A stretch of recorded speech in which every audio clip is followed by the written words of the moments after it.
Meet John D. Rockefeller, oil tycoon, ruthless monopolist, and the shadow architect of a medical empire that's got its claws in every corner of our society today. Born in 1839 in upstate New York, to a con-man father peddling snake oil and a devout mother scraping by, Rockefeller learned early how to hustle and how to ultimately win. By 16, he was a bookkeeper, pinching pennies and plotting his escape from the slums. This isn't some feel-good rags-to-riches fairy tale. It's a cold, calculated takeover that changed the world we know. From barrels of oil, Rockefeller created Big Pharma, a trillion-dollar beast that preys on our sickness while we search for answers. Buckle up, because this is the untold story of how one man hijacked modern medicine. The oil connection. Rockefeller didn't just strike oil, he struck absolute power. It started in 1863, when he was just 24, sinking his savings into a refinery with a partner. This was his first taste of the oil game. He smelled opportunity in the chaos of the Civil War, and by 1870 he'd launched Standard Oil, a predator dressed as a company.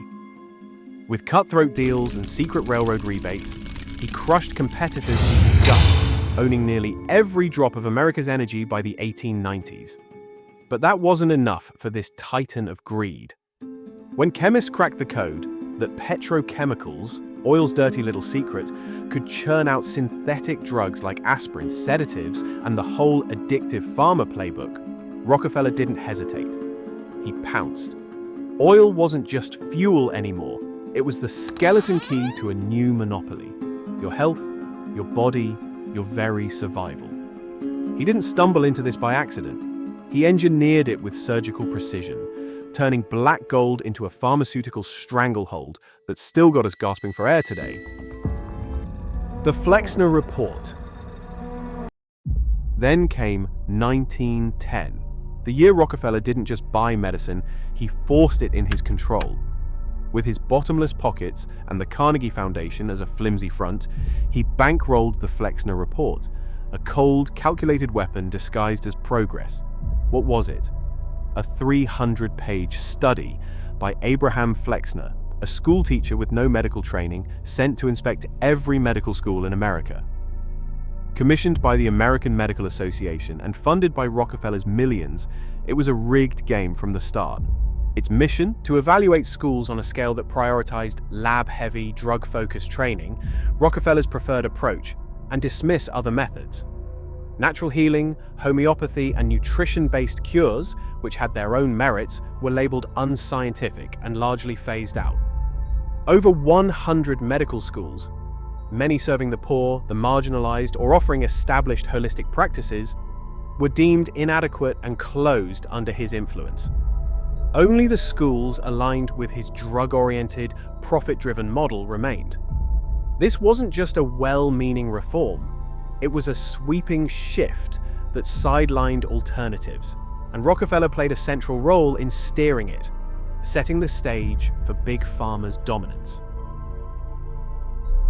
The pill blueprint.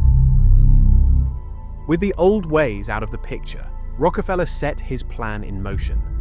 He poured millions, billions in today's dollars, into medical schools, shaping them to fit his vision of a pharmaceutical future. Doctors shifted focus, trained more to prescribe patented drugs than to seek lasting cures. By the 1920s, healthcare costs started climbing fast, and companies like Merck and Pfizer were reaping the rewards, all built on Rockefeller's framework. This wasn't about generosity, it was about steering medicine in a profitable direction. He didn't just nudge the industry, he laid the foundation for a system that's kept us reliant on pills ever since, while chronic conditions keep rising. Was this his intention all along? It's hard to argue it was just chance. The cost of cure. Today, we're living with the results. $4 trillion a year on healthcare. Yet we're stuck with pills, side effects, and ongoing struggles. Rockefeller's approach left little room for natural remedies, like antimicrobial copper tools or herbal treatments that worked for generations. because they didn't fit the profit model. Big Pharma, shaped by his influence, thrives while we wrestle with rising costs and fading options. Some call it a flawed system, arguing it's built to keep us coming back rather than truly healing us. Rockefeller didn't create our troubles single-handedly, but his legacy casts a long shadow, one we're still trying to step out from under. A darker ambition. Rockefeller's foundation didn't stop with medicine. They ventured into eugenics, a troubling field aimed at controlling human populations.